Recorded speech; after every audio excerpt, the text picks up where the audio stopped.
Hello everyone, good morning. Welcome back to my Facebook blog. So আজকে হচ্ছে দিওয়ালি, সবাইকে জানাই হ্যাপি দিওয়ালি। সো আমি দিওয়ালির জন্য এখানে কিছুটা হালকা ডেকোরেশন করছি ছাদের সামনেটুকু। আর ডেকোরেশনের জন্য অনেক কিছু সামান নিয়ে আসলাম, বাট আমার সময় হলো না। সকাল থেকে উঠান ঘর মোছা, ঘর ধোয়াধুয়ি করতে করতে সো সবাই রাঙ্গোলি করে, বাট আমি এখানে হচ্ছে রিয়াল যে ফ্রেশ ফুল আর পাতা আছে সেটা দিয়ে আমি এখানে কিছুটা ডিজাইন করব। দেখা যাক কেমন হচ্ছে। আর এই দেখো ফুলের অবস্থা, এখানে সাদা ফুল, জবা ফুল সব কাইটে এই যে হচ্ছে ফাইনাল লুক। এটা হচ্ছে পাতা এবং ফুল দিয়ে বানালাম। কেমন লাগছে অবশ্যই বলো। আর সন্ধ্যাও হয়ে আসলো, এখন হচ্ছে বাড়িতে প্রদীপ ধরায়, তারপরে হচ্ছে যাব আমি দোকানে। আর হচ্ছে বাড়ির ডেকোরেশনের জন্য অনেক কিছুই সামান নিয়ে আসলাম, বাট আমার সময় হয়ে ওঠেনি, কারণ আমার হাজবেন্ডও হচ্ছে দোকানের মধ্যেই আজকে সারাদিন ব্যস্ত।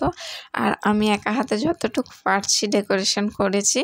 আর বাবুকে নিয়ে তো মা সারাদিন ব্যস্তই ছিল।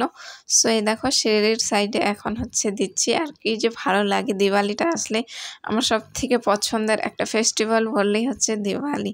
বাড়িতে সব দিকে আলোয় আলো হয়ে যায়।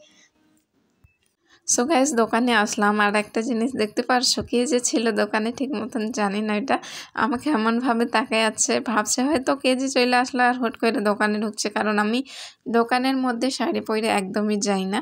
সো আজকে দিওয়ালি যেহেতু, তার জন্য গেলাম। আর কেমন লাগছে আমাকে অবশ্যই বলো।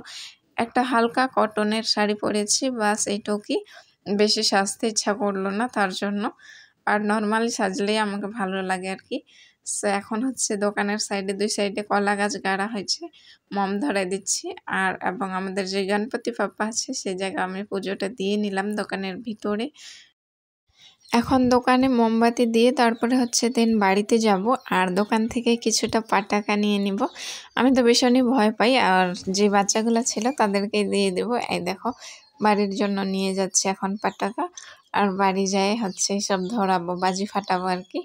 আর রিয়ানের পাপা তো ভীষণই বিজি, কারণ আজকে আমি ভিডিও করতে পারলাম না ঠিক মতন, না ফটো তুলতে পারলাম ওকে, দোকানে যে পরিমাণে ভিড় ছিল। আর এই দেখো আমার দুই ফ্রেন্ড আমাকে যারা সঙ্গ দিয়েছে, মানে বাড়ির থেকে একটু দূরেই দোকান, তো এত দূর যেতে সন্ধ্যাবেলা একটু ভয়ই লাগে, যেহেতু অমাবস্যার রাত। সো গাইস, এই হচ্ছে আমার বাড়ির ফাইনাল লুক। কেমন লাগছে একটু বলো। আমি না আগে ভিডিওটা করার প্রয়োজন ছিল, বাট আমি ভুলে গেছি। সো এই দেখো রাউন্ড ফ্লোয়ারটা যেটা ছিল সেই জায়গায় ম্যাজিক লাইট দিয়েছি, বেশ সুন্দর লাগছে। আর এই হচ্ছে আমাদের বাড়ির পুরো লুক। কেমন লাগছে অবশ্যই কমেন্টস করে জানাবে। সো এখন বাজে হচ্ছে রাত 10টা, আর আমি আর রিয়ানের পাপা একটু ভিডিও শ্যুট করে নিলাম দুজনে মিলে। আর রিয়ান তো ঘুমাই গেছে। সো গাইস, তোমাদের ভিডিও কেমন লাগলো, ভালো লাগলো অবশ্যই লাইক কমেন্ট শেয়ার করো, আর ফলো করে আমার পাশে থেকো। চলো, টেটা।